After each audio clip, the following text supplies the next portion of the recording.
Notre affaire se situe à Hot Springs, ville américaine de l'Arkansas. La ville compte à peu près 38 000 habitants. Montiera Adriana Myers est née le 18 juillet 1997 à Hot Springs. Elle est la fille de Latonia Myers et de Monte Irwin. L'enfance de Monteria semble de ce qu'il y a de plus normal, à peu de choses près. Ses parents se seraient séparés depuis sa naissance. Latonia, la maman, a un quotidien trop instable pour subvenir aux besoins de sa fille. Monteria est alors envoyée chez ses grands-parents, Linda Kidd Myers et Howard Brooks. Ces derniers vont l'élever pendant plusieurs années. Si tout n'est pas parfait, Monteria bénéficie enfin des soins nécessaires à son développement. Par la suite, Latonia, sa mère, se met en couple avec Bob Travis quelque temps plus tard. Le couple va donner naissance à une fille le 8 décembre 1999. Elle se nomme Mernaya Amari Myers. Le couple ne va pas tenir et la séparation était inévitable. Contrairement à sa sœur aînée,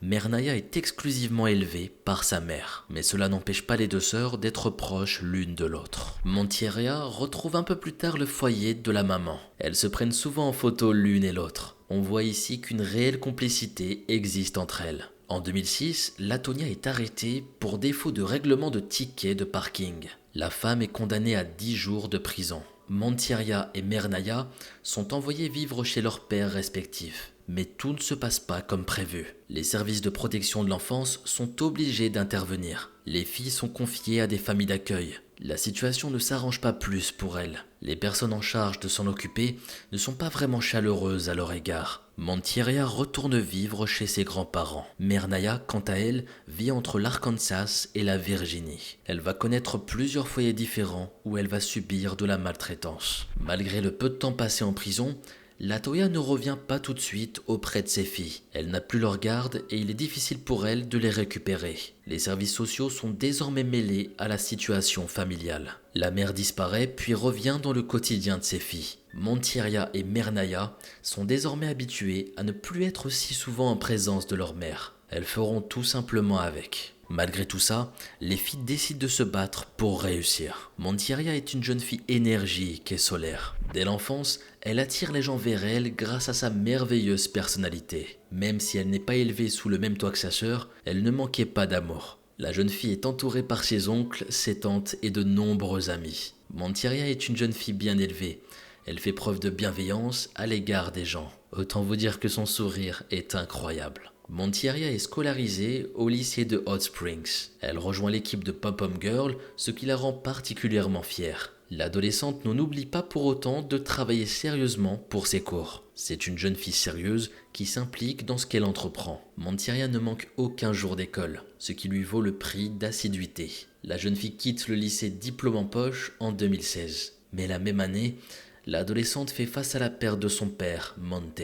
Monteria poursuit sa scolarité à l'école des Ouachitas. Elle a toujours aimé l'univers de la beauté et du soin. La jeune femme se tourne alors vers la cosmétologie. Cette discipline requiert des compétences en chimie. Le cosmétologue est capable d'étudier l'effet d'un produit cosmétique sur la peau. Monteria se donne corps et âme pour ses études. Elle est une fois de plus récompensée en janvier 2019 en obtenant sa certification. En parallèle de ses études, Monteria travaille dans un magasin de l'enseigne Sam's Club. C'est un magasin où on vend un peu de tout, de la nourriture aux produits électroniques. Son rêve est cependant d'ouvrir un salon de cosmétiques. Maintenant qu'elle a le diplôme pour, elle peut enfin se lancer dans ce nouveau projet professionnel. De son côté, Mernaya n'a rien à envier à sa sœur. La jeune fille est tout aussi attachante et appréciée que son aînée. Mernaya n'est pas du genre à se morfondre ou à se renfermer. Elle recherche la compagnie des autres et chaque photo dévoile son sourire resplendissant. L'adolescente n'est pas du genre à rester inactive et seule dans son coin.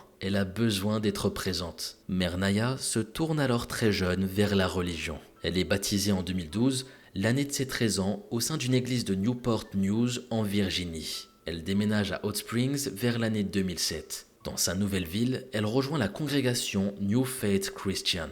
Mernaya sert dans le département de la jeunesse. Elle ne fait pas que participer aux offices religieuses, elle apporte sa contribution à la communauté. Mernaya fait souvent passer les autres avant elle. On voyait que c'était une très belle personne qui voulait toujours aider. L'adolescente suit son cursus scolaire au lycée Lakeside. C'est une élève populaire qui a un cercle d'amis diversifié. Elle est connue sous le surnom de Nana par ses plus proches amis. Mernaya quitte le lycée diplômé en 2018. La jeune fille s'inscrit ensuite à l'université d'Arkansas à Pine Bluff. Elle étudie la faculté de psychologie. Mernaya a pour projet professionnel de travailler auprès d'enfants en difficulté, vu qu'elle a eu elle-même une enfance difficile. L'adolescente souhaite les aider ainsi que leur famille. La jeune fille a encore en tête l'enfance qu'elle a subie auprès de familles d'accueil maltraitantes. Elle réalise un documentaire en 2019 afin de traiter de son histoire. Je tiens à vous demander d'ailleurs, pour celles et ceux qui sont peut-être allés en famille d'accueil et qui me regardent, sincèrement, si vous voulez partager tout ça, quelle a été votre expérience? Vous pouvez raconter ça dans les commentaires et je me ferai un plaisir de regarder tout ça. On pourra tous débattre entre nous avec respect bien sûr. En tout cas concernant Mernaya, je trouve ça assez triste qu'elle ait pu vivre ça. Déjà que t'as une vie compliquée, tu vas en famille d'accueil et il t'arrive de la maltraitance. C'est complètement inhumain de faire subir ça à un pauvre enfant. Le petit cherche juste à se construire, de l'affection, et toi t'es là pour le détruire. Je vous jure que ce genre de situation me choquera toujours. On est sur une putain d'injustice. Sur son temps libre, Mernaya apprécie également prendre des photos et prendre soin d'elle. Elle a une passion pour le maquillage et la mode en général. La jeune femme utilise également ses réseaux sociaux pour partager ses photos. Mernaya aime également diffuser de la joie en partageant des contenus drôles. Elle entretient aussi une relation amoureuse avec un homme depuis 2 ans. Cependant, au mois de juillet 2019, elle fait une terrible découverte. Son petit ami sort en parallèle avec une autre femme. C'était la propriétaire d'un salon de coiffure à Hot Springs. Et je peux vous le dire qu'elle ne laissera pas passer ça.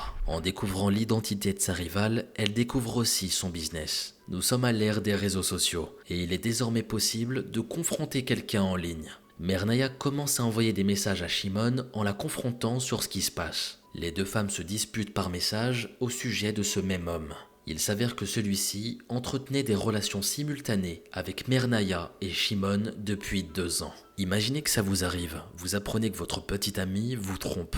Comment vous aurez réagi? C'est une question qui semble bateau, mais j'ai quand même envie de savoir. Dites-le moi dans les commentaires. Concernant Mernaya, elle est dévastée par cette découverte. Après une enfance difficile et instable, elle pensait enfin pouvoir faire confiance à quelqu'un. Le 23 juillet, Mernaya se trouve chez son petit ami, cet homme qui fréquentait 2 femmes et qui a créé cette rivalité entre Shimon et Mernaya. Malgré ce qu'elles viennent d'apprendre, les 2 femmes refusent de rompre et elles vont même se battre pour rester avec lui. Personnellement, si je peux me permettre, si j'avais été l'une de ces femmes, mais je l'aurais dégagé. Qu'est-ce que tu vas te battre pour un mec qui vient de te tromper? Je vous jure, mesdemoiselles, et je me permets encore, si je me mets à leur place, mais dégagez-le.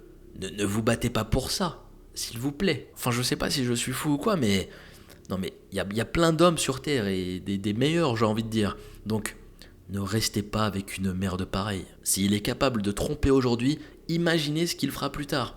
Enfin bref, c'est un long sujet, c'est un long débat. J'attends encore vos avis dans les commentaires concernant tout ça. On en était rendu à Shimon qui attend devant le domicile de l'individu. Elle semble savoir que Mernaya est déjà présente sur place et elle l'attend. La nuit passe et le jour commence à se lever. Mernaya va quitter les lieux dans le but de rentrer chez elle. Elle ne sait pas que sa rivale était en train de la suivre. Elle attendait de se trouver dans un endroit à l'abri des regards et des caméras. Shimon va saisir une occasion pour sauter sur Mernaya et l'attaquer. Elle va frapper la jeune fille à l'aide d'un objet métallique, et ce à plusieurs reprises avant de repartir. Mernaya a bien entendu reconnu son agresseuse. Elle est blessée et elle tremble. Pourtant, elle ne va pas contacter les autorités afin de signaler ce qui lui est arrivé. Un peu plus tard dans la journée, Montiria, Mernaya et leur mère se trouvent dans le véhicule de la Toya. Elles font toutes les 3 le trajet en direction du salon de Shimon. Mernaya a la ferme intention de se venger de sa rivale. Suite à son agression, elle s'est confiée à Montiria et Latoya, sa maman. Mernaya avait besoin du soutien de sa mère et de sa sœur. Dès qu'ils vont rentrer dans l'établissement, les 3 femmes vont confronter Shimon. La discussion est animée et ne tarde pas à venir aux mains. Shimon repousse les 3 femmes. Elle crie afin d'alerter des voisins, des passants, mais personne ne va intervenir pour l'aider. La coiffeuse agressée, voyant l'agressivité de la mère et de ses filles, se réfugie dans une pièce adjacente. Elle saisit un téléphone et tente de joindre les autorités en composant le 911. Les 3 femmes venues pour se venger ont remarqué qu'elles s'étaient enfermées dans une pièce. Ces dernières n'ont pas l'intention de partir avant d'obtenir ce qu'elles souhaitent. Shimon n'est bientôt plus en mesure de contenir la violence se trouvant à l'extérieur de la pièce. Elle lâche son téléphone et récupère une arme à feu qu'elle dissimule sur elle. Elle avait peur et elle avait l'intention de se défendre. Surtout que la porte les séparant ne tarde pas à céder et que la mère et les filles débarquent. Les coups pleuvent dans la direction de la coiffeuse. La femme n'a d'autre choix que de tirer sur ses agresseuses. Montiria et Mernaya sont atteintes toutes les deux d'une balle dans la tête. Les sœurs s'effondrent directement. Latonia, la mère, par crainte d'être également touchée par un projectile, va s'enfuir. La mère va laisser derrière elle ses deux filles. La police ne tarde pas à débarquer sur les lieux,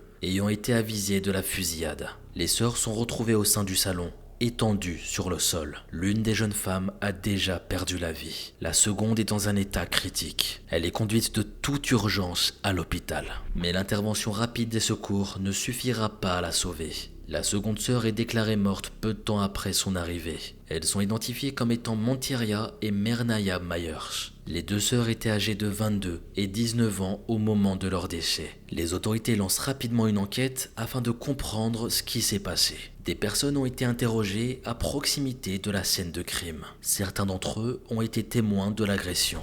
Ils n'ont malheureusement pas pu intervenir pour aider la gérante du salon. Ils ont vu une femme quitter le salon en courant, rejoindre un véhicule noir et s'enfuir. La scène n'a duré que quelques minutes seulement. Ici, je pense que les autorités n'auraient pas pu arriver à temps pour sauver les jeunes filles. Le temps de passer un appel auprès du 911, il était déjà trop tard. Les images de vidéosurveillance du salon permettent de comprendre certaines choses. Les jeunes filles se sont rendues à l'établissement en compagnie d'une troisième femme, dans une voiture noire. Cette dernière, plus âgée, est identifiée rapidement comme étant leur mère, Latonia. Les images captées par les caméras démontrent que Latonia a quitté les lieux seule quelques minutes plus tard. Son attitude ne passe pas inaperçue. Elle est affolée et ne s'attarde pas. Latonia rejoint son véhicule et disparaît. Shimon est conduite au poste de police afin d'être interrogée. Elle va expliquer ce que je vous ai raconté un peu plus tôt. La femme n'a pas eu le choix que d'utiliser son arme afin de se défendre. Elle se trouvait face à 3 femmes venues à elle dans le but de la violenter.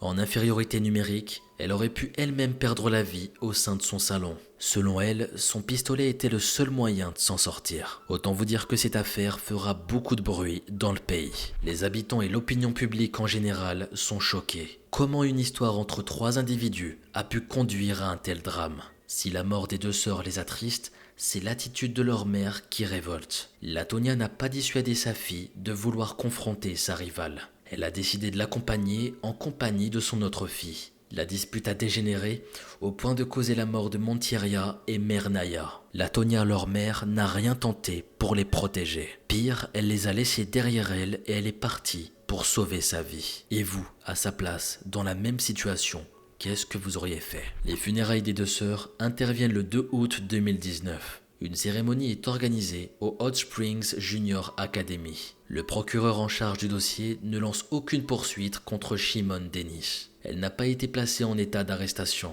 Elle n'avait aucune intention de tuer en faisant usage de son pistolet. Montiria et Mernaya ont malheureusement perdu la vie d'une terrible manière. Sur fond de rivalité amoureuse, 2 vies prometteuses se sont éteintes. On se retrouve pour la conclusion de cette affaire avant de passer à la deuxième histoire. Et restez bien jusqu'à la fin parce que la deuxième est tout aussi choquante. Je crois que c'est l'une des rares fois où je présente une affaire de légitime défense. D'ailleurs, est-ce que vous pensez ici que c'est vraiment de la légitime défense ? Est-ce qu'elle aurait pas pu faire autrement sans les attaquer avec une arme à feu ? C'est la question qu'on pourrait se poser ici. 3 face à elle et là, elle sort une arme à feu pour les abattre. Ça paraît un peu trop facile comme ça. Est-ce qu'elle était vraiment en danger de mort ? C'est ça la vraie question. Donc elle a arraché la vie de 2 femmes pour soi-disant de la légitime défense. C'est sujet à débat et c'est pour ça que je voulais vous parler de cette affaire aujourd'hui. Je trouve qu'elle est assez complexe dans sa finalité. Qui sont les méchants dans cette histoire finalement ? À vous de me dire. Montiria et Mernaya étaient 2 sœurs pleines de vie. Nées au sein de foyers instables, elles ont été séparées de nombreuses années l'une de l'autre. Les 2 jeunes filles ont connu de multiples maisons et également des maltraitances. Elles avaient peu de personnes de confiance dans leur entourage. Pourtant, elles n'ont pas cédé à de mauvaises intentions. Montiria et Mernaya ont tout fait pour avoir une belle existence. Elles se sont battues pour faire des études, pour aller au bout de leurs rêves. Si l'une venait d'obtenir son diplôme, la seconde poursuivait ses cours à l'université. Elles étaient proches l'une de l'autre et se protégeaient. Leur existence a suivi son cours jusqu'en juillet 2019. Mère Naya, victime d'une trahison terrible, souhaitait confronter une rivale. Elle a cherché un soutien auprès de sa mère et de sa sœur. Mais dès le départ, la confrontation était vouée à l'échec. La femme agressée, ayant peur pour sa vie, se défend à l'aide d'un pistolet. Mère Naya et Montiera sont touchés mortellement et perdent la vie. Compte tenu du contexte, aucune action judiciaire n'est lancée à l'encontre de celle qui a tiré. Mes pensées vont aux proches des deux jeunes filles. Elles ont su toucher de nombreuses personnes au cours de leur existence. Elles avaient des rêves, des ambitions. Après des années difficiles, elles étaient proches de connaître pleinement le bonheur. Merci d'avoir regardé cette première affaire. Maintenant, on passe directement à la deuxième. Let's begin. Nous sommes le vendredi 14 octobre 2016, à Keller, une petite ville du comté de Tarrant dans l'état du Texas. Comme à son habitude, ce soir-là, tout est calme dans cette ville résidentielle. Mais dans la famille Verk, c'est l'inquiétude qui prend petit à petit le dessus. En effet, Lori Verk, la mère de famille, est sans nouvelles de sa fille depuis plusieurs jours. Lors de leur dernière discussion par téléphone, elle a eu un étrange pressentiment. Comme toutes les mamans, ça commençait à l'inquiéter, mais son fils Miles va la rassurer. En effet, c'est le moment des examens, et sa fille Zouzou est certainement en train de réviser. Alors commencez pas avec son prénom, je vous vois à travers l'écran. J'avoue, il est spécial, mais on va s'y faire. Elle se nomme Zouzou, Z-U-Z-U. Et comme je le disais, Zouzou est certainement en train de réviser. Mais l'instinct maternel de Lori est plus fort que tout. Elle est certaine que quelque chose n'est pas normal. Étant persuadée qu'il est arrivé quelque chose à sa fille, elle décide alors de contacter ses amis. Lori finit même par contacter Robert Fabian, le petit ami de Zouzou, afin de savoir s'il avait des nouvelles de sa fille. Elle lui envoie donc un message. « As-tu des nouvelles de Zouzou ?» Robert répond que Zouzou avait décidé de l'ignorer ces derniers temps, donc il n'avait pas de nouvelles. Il lui indique qu'il a passé la soirée avec Zouzou le mardi, mais que depuis, ils ne sont plus rentrés en contact. Depuis cette soirée, elle ne s'est plus présentée à son travail, ce qui est loin d'être dans ses habitudes. Elle ne se présente pas non plus à ses examens. Et autant vous dire que c'était inconcevable pour une personne aussi sérieuse que Zouzou. La jeune femme a bel et bien disparu. Sous la pression de sa famille, Robert décide de se rendre à la police dès le lendemain. Il ne va pas perdre de temps et il va directement s'y rendre, mais on y reviendra plus tard. Zouzou est décrite par son entourage comme un véritable rayon de soleil. C'est une femme douce, forte et indépendante. Elle dégageait beaucoup de positivité. Ça faisait déjà 2 ans que Zouzou avait déménagé dans la petite ville d'Alpine. Ça lui permettait de rejoindre plus facilement l'université. Là-bas, elle étudie la science de la conservation. Quand elle n'est pas à l'université, Zouzou travaille avec le Borderland Research Institute. Elle est alors à 7 heures de route de la maison familiale, ce qui peut parfois être difficile pour ses proches. Mais ses parents la soutiennent dans ses études et elle obtient d'excellents résultats. Que ce soit dans son parcours scolaire ou dans sa vie personnelle, elle est décrite comme une personne toujours très enthousiaste. Tous les projecteurs étaient toujours braqués vers elle. Zouzou attirait toujours l'attention. Elle est aimée de tous ceux qu'elle rencontre et elle a un vrai génie en elle. Non seulement par son esprit, mais surtout par sa personnalité. Elle aime s'amuser, faire la fête, mais elle a aussi son côté sérieux. Très motivée et fascinée par le monde, elle s'engage dans de nombreuses causes et je trouve ça tout simplement merveilleux. Il n'y a rien de plus beau que d'aider son prochain à travers des gestes et des petits projets humanitaires. Elle avait une très belle âme et ça se ressentait énormément. Zouzou était en couple avec un certain Robert Fabian, 28 ans, qui travaillait dans un hôpital d'Alpine. Les deux s'étaient rencontrés il y a plus d'1 an déjà lors d'une soirée. Elle était attirée par ce jeune homme avec son train de vie bien rempli. Elle le trouvait amusant et très ambitieux. Mais lorsqu'on interroge les parents de Zouzou à propos de Robert, leur réponse est très mitigée. Dès leur rencontre, la mère Lori n'a pas apprécié Robert. Elle ne l'aime pas et ne l'a jamais aimé. Elle le trouve très arrogant, très égoïste. Mais plus que ça, elle n'aime pas la façon dont il traite sa fille. Pour vous dire, elle savait que la relation n'allait pas durer. Zouzou aurait dit à sa mère qu'elle savait qu'elle n'allait pas passer le reste de sa vie avec lui. Malgré ça, Lori et Robert restent en contact. Et alors qu'ils attendaient des nouvelles de Zouzou, c'est Robert qui finalement se présente à la police pour faire part de sa disparition. Après 3 jours, ils ont demandé à la police d'Alpine de la rechercher et de savoir si elle allait bien. Si elle allait bien, 3 jours ça commence à faire, hein. Ça fait peur. Quand tu vois un proche qui disparaît pendant 3 jours, je peux vous dire que moi je suis mort d'inquiétude. Bref, reprenons et voyons ce que la suite nous réserve. Les policiers décident alors de se rendre au domicile de Zouzou, afin de s'assurer que la jeune femme va bien. Les enquêteurs se garent alors devant la maison de Zouzou. Son vélo ainsi que sa voiture sont bien présents, ce qui indique que la jeune femme est certainement à son domicile. Mais en faisant le tour de sa maison, il découvre un fait inquiétant.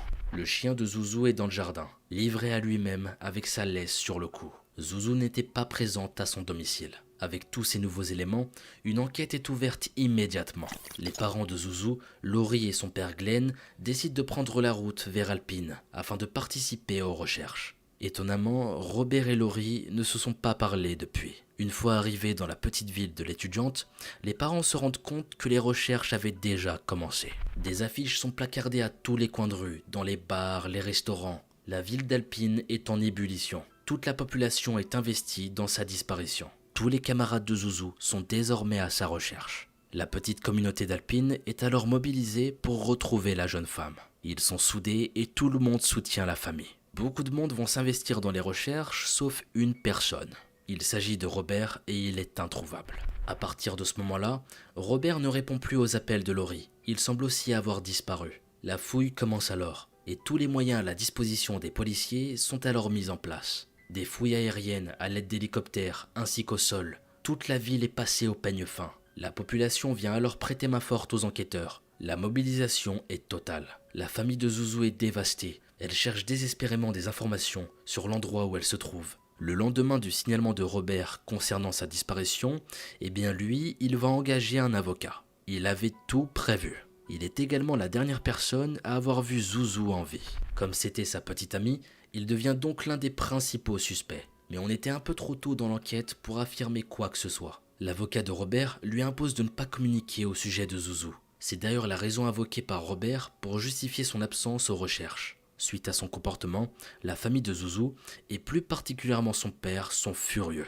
Pour essayer d'apaiser les tensions, l'avocate de Robert fait un communiqué aux journalistes. Il est bouleversé par la disparition. Nous menons notre propre enquête, et nous prions avec ferveur pour que Zouzou soit retrouvée vivante. C'est le seul commentaire que je peux faire. Laurie est persuadée que quelqu'un sait quelque chose à propos de la disparition de sa fille. Pour elle, c'était très louche. Laurie Verk déclare que sa fille avait été vue pour la dernière fois le 11 octobre. Ce jour-là, elle était avec Robert et ils sont allés au cinéma avec des amis. Sa fille l'avait alors appelé ce jour-là vers 5 heures du matin, mais elle aurait raté son appel. Lorsqu'elle a essayé de rappeler sa fille vers 6 heures du matin, le téléphone de Zouzou était hors service. La police a déclaré que Robert avait dit aux enquêteurs qu'il était avec Zouzou le 11 octobre et qu'ils étaient restés ensemble jusqu'à environ 3 heures du matin, l'heure à laquelle elle aurait apparemment quitté son domicile. Mais il y avait un détail que Robert gardait bien pour lui. Vu de l'extérieur, sa relation avec Zouzou semblait idyllique. Mais quand on creuse un peu plus en profondeur, leur couple battait de l'aile. Ça n'allait plus trop entre eux,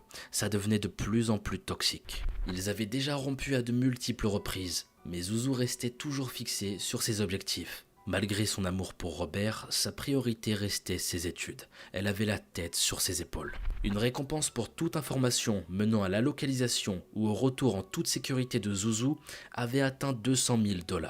La récompense est doublée après que l'employeur de Glenn ait décidé de participer. Glenn a déclaré que ses patrons l'ont imploré de prendre des congés pour se concentrer sur la recherche de sa fille. Ça permettait à la famille de déménager à Alpine à temps plein dans la maison de leur fille. Le père de Zouzou déclare que la maison leur offre un sentiment de proximité avec leur fille. Mais le rappel constant de sa présence peut parfois les rendre tristes. Et tu m'étonnes, perdre un proche, ne pas savoir où il est, c'est juste terrible. Ce sentiment doit être tellement horrible à vivre que je ne le souhaite à personne.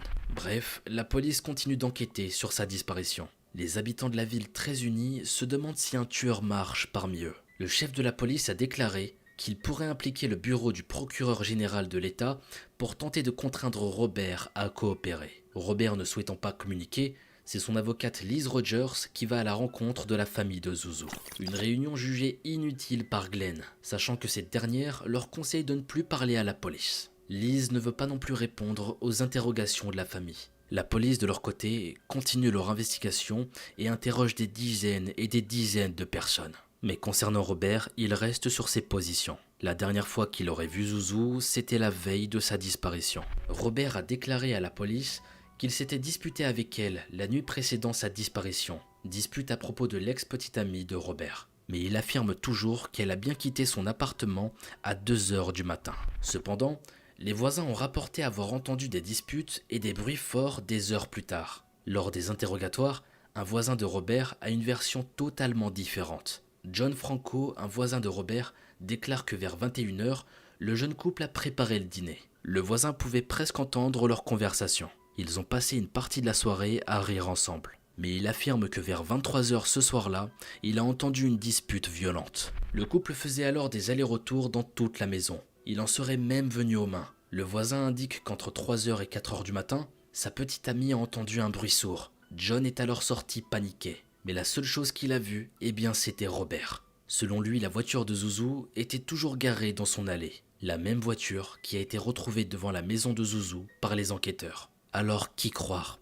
Robert, le suspect idéal mais qui reste sur ses positions, ou bien son voisin qui est certain de cette déclaration? Le 21 octobre, l'enquête a beaucoup progressé. La police a exécuté plusieurs mandats de perquisition et interrogé plus de 100 témoins potentiels. Elle avait totalement disparu. Aucun signe de vie. L'enquête démontre que durant la nuit de la disparition, Robert a passé plusieurs appels. Le premier à l'un de ses meilleurs amis, Chris Estrada, qui dormait et qui n'a pas pu répondre. Il a ensuite appelé sa sœur. Il lui a alors demandé de lui prêter la Ford F-150 de son mari sans raison apparente. Plus tard dans la journée, Robert réussit à contacter son ami Chris, qui ensuite va le rejoindre avec sa Mustang blanche. Les mandats de perquisition révèlent que parmi les personnes interrogées par la police d'État se trouvaient des amis de Robert. L'une de ses amies dévoile que Chris Estrada s'était présenté chez elle le 12 octobre et qu'il était désemparé. Il agissait nerveusement et il tournait en rond. Son amie est alors très inquiète en voyant Chris, mais il lui répond « Je vais bien, je n'ai rien fait.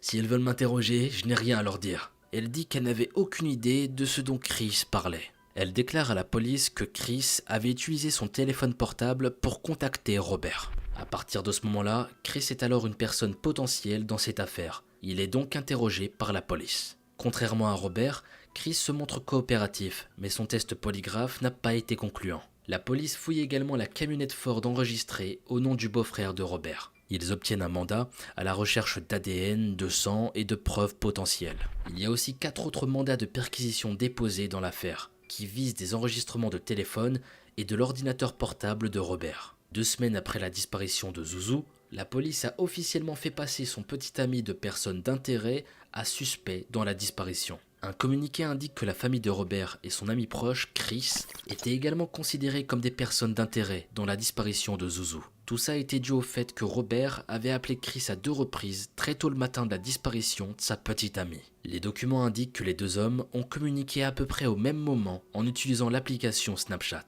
Mais d'autres révélations vont accabler les 2 amis. Chris a tenté de faire nettoyer sa Ford Mustang. Il s'est rendu dans un atelier automobile à 3 reprises. Le 14 octobre, 3 jours après que Zouzou ait été porté disparu. Plus on creuse, plus on trouve des trucs louches. Ça sentait de moins en moins bon pour eux. Josh Cobos, dont la famille dirige le Cobos Gaz en Lube Center à Alpine, déclare à la police que Chris semblait nerveux et avait emprunté son téléphone portable pour contacter Robert.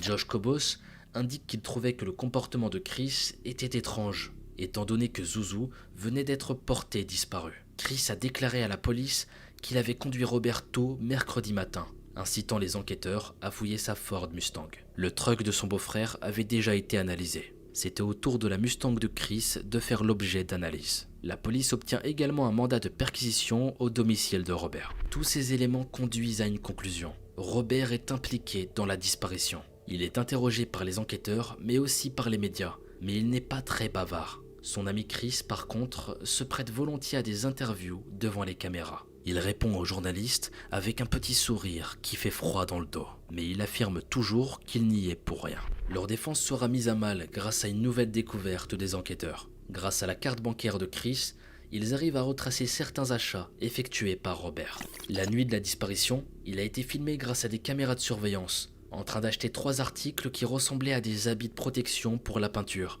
ainsi que des bâches de protection. On peut alors imaginer un macabre scénario. Ça fait maintenant près de 2 mois que la fille de Glenn et Laurie a disparu avant le lever du soleil par une froide matinée de la mi-octobre. Mais lorsque les parents au cœur brisé marchent dans les rues animées du centre-ville d'Alpine, ils ont parfois l'impression que leur fille Zouzou est présente autour d'eux.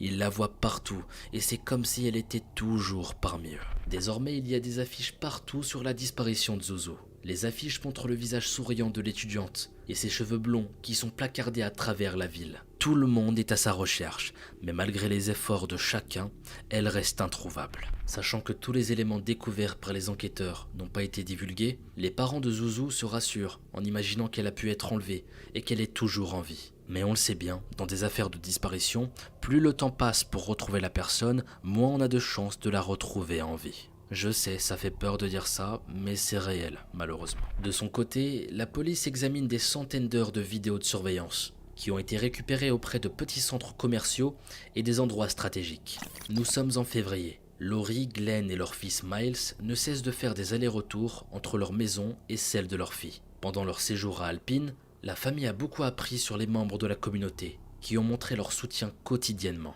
Alors que l'enquête se poursuit, la famille aide à organiser un mémorial prévu pour Zouzou jeudi soir dans l'état de Sul Ross. Au lieu de ramener des fleurs, la famille demande des dons aux organisations de conservation avec lesquelles Zouzou a travaillé. La famille a du mal à faire face à cette disparition. Tout le monde est sous le choc. Les pleurs sont présents et la tension est palpable. Personne ne sait ce qui est arrivé. L'enquête continue de suivre son cours jusqu'au 3 février 2017. Ce jour-là, un agent de la patrouille frontalière a trouvé les restes d'une jeune femme dans une tombe peu profonde. C'était une partie reculée du comté de Brewster, à l'extérieur d'Alpine. Après de nombreuses analyses, c'est bien Zouzou qui sera identifié, grâce à son dossier dentaire. Un rapport d'autopsie rempli par les médecins légistes jette un nouvel éclairage sur l'affaire. Selon le rapport du Southwestern Institute, aucune blessure traumatique n'a été trouvée lors de l'autopsie. Les enquêteurs n'ont pas non plus été en mesure de trouver des preuves de blessures aiguës sur les restes présents. Ils ont vu qu'il n'y avait pas de fracture au niveau du crâne, il n'y avait pas de fracture au cou, ni ailleurs. Mais il était toujours possible qu'elle ait des blessures à travers la voie respiratoire. Quelqu'un aurait très bien pu étouffer ou étrangler Zouzou.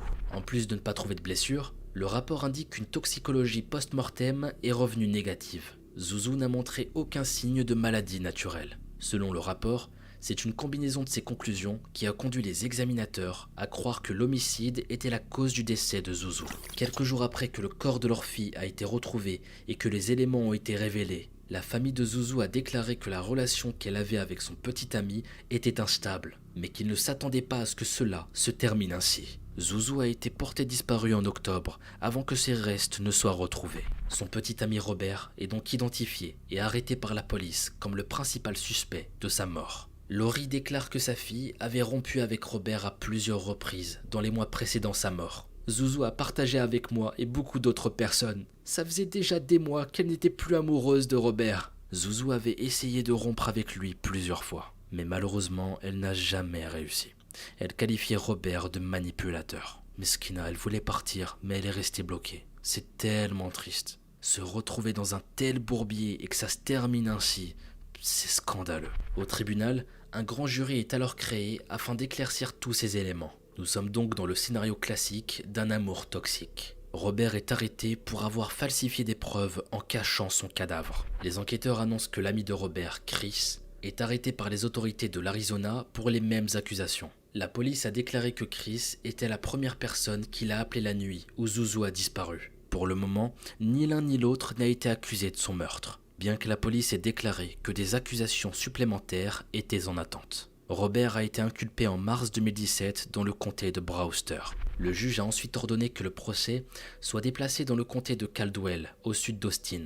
Maintenant, il est l'heure du procès. Au cours des débats, le procureur Barr affirme que Robert était en colère contre Zouzou à propos de la relation intermittente du couple. Le procureur Jan Starnes déclare que Robert a pris cette belle et dynamique jeune femme de 21 ans et qu'il l'a tuée et l'a ensuite mise dans une tombe dans le haut du désert. Le procureur déclare également « Nous ne saurons peut-être jamais pourquoi il l'a tuée. Nous ne saurons peut-être jamais qui d'autre était impliqué. » Quant à la défense de Robert, elle maintient qu'il n'y a aucune preuve à l'appui des accusations portées contre Robert et que les tests ADN n'avaient donné aucun résultat. Mais cet axe de défense est mis à mal par le témoignage de son ami Chris. Chris, qui est également accusé d'avoir aidé à cacher le corps de Zouzou, ne va pas soutenir son ami. Il déclare aux enquêteurs qu'il a conduit Robert dans un petit centre commercial. Son nom, c'est le Dollar General le 12 octobre. Il dit lui avoir ensuite prêté sa carte bancaire pour acheter des bâches. Ces bâches sont similaires aux fines feuilles de plastique dans lesquelles le corps de Zouzou était enveloppé selon les expertises. Chris finit par avouer que Robert lui avait dit que les choses avaient mal tourné après son dîner avec Zouzou, qu'il a ensuite placé ses mains autour de la gorge de Zouzou et a fini par l'étrangler. Robert lui avait demandé de l'aider à sortir le corps de Zouzou, qui était toujours sous les couvertures de sa chambre. Chris ajoute que Robert lui avait demandé de l'aider à se débarrasser de son corps. Son ami a finalement déclaré au tribunal qu'il avait refusé d'aider Robert à déplacer le corps de la jeune femme. Mais chose intéressante, c'est qu'il n'est pas le seul à faire un témoignage aussi accablant. Au cours du procès, un compagnon de cellule de Robert témoigne que l'accusé lui avait avoué avoir étouffé Zouzou. Il dit également que Zouzou avait découvert une relation sexuelle entre Robert et Chris et qu'elle avait menacé de l'exposer au grand jour. Le compagnon de cellule déclare que Robert avait affirmé que l'altercation avait eu lieu par la colère et qu'il avait ensuite enterré son corps avec l'aide de Chris. Après ce témoignage troublant, Robert lui a aussi avoué qu'il a attrapé le cou de Zouzou et qu'il a fini par l'étrangler. Selon le compagnon de cellule, il entendait Robert pleurer la nuit. « Je suis désolé, je voulais pas te faire de mal. » Le père de Zouzou prend alors la parole devant le tribunal. Il remercie la ville d'Alpine pour son soutien pendant les recherches. Il déclare à propos de sa fille les choses suivantes. « Je ne sais pas si je peux décrire Zouzou complètement, mais je sais qu'elle a touché beaucoup de vies. Le monde a perdu une personne spéciale et je suis si fier de ce qu'elle était. Aucun des accusés n'ont plaidé coupable. Mais même malgré ça, les délibérations ne dureront que 5 heures. Et c'est ainsi que le verdict tombe. Le jury du comté de Caldwell a reconnu Robert coupable du meurtre de Zouzou, 21 ans, et de falsification de preuves matérielles. Le jury condamne à la prison à vie. Chris a été condamné à 42 mois de prison après sa condamnation pour falsification de preuves matérielles. Il reste en Arizona où il attend son extradition. Robert, quant à lui, est détenu à la prison du comté de Brewster. Il sera admissible à la libération conditionnelle après 30 ans. Encore une horrible histoire. Zouzou avait la vie devant elle. Et on apprendra quelque chose juste avant sa disparition. Zouzou avait postulé à l'université Texas A&M pour sa dernière année. Alors qu'elle était portée disparue, Zouzou avait reçu sa lettre d'acceptation par la poste. Elle était brillante et aimée de tous. Elle est morte car elle a voulu aimer la mauvaise personne.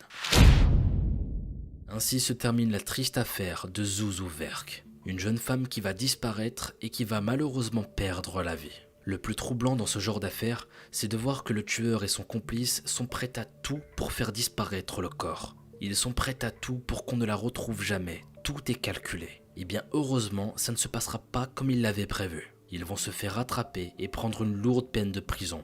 Et franchement, c'est mérité. Et je pense même qu'ils auraient mérité la prison à perpétuité. Parce que des gens dangereux comme ça, loin de nous, on n'en veut pas. Et ce qu'il y a de plus effrayant encore, c'est que des affaires comme celle-ci, il en existe des milliers, et pour beaucoup d'entre elles, on n'a aucune réponse. Certaines affaires sont mises de côté, oubliées, et des personnes restent disparues à jamais. Et ce que je dis, ça fait peur, hein, mais c'est la réalité, malheureusement.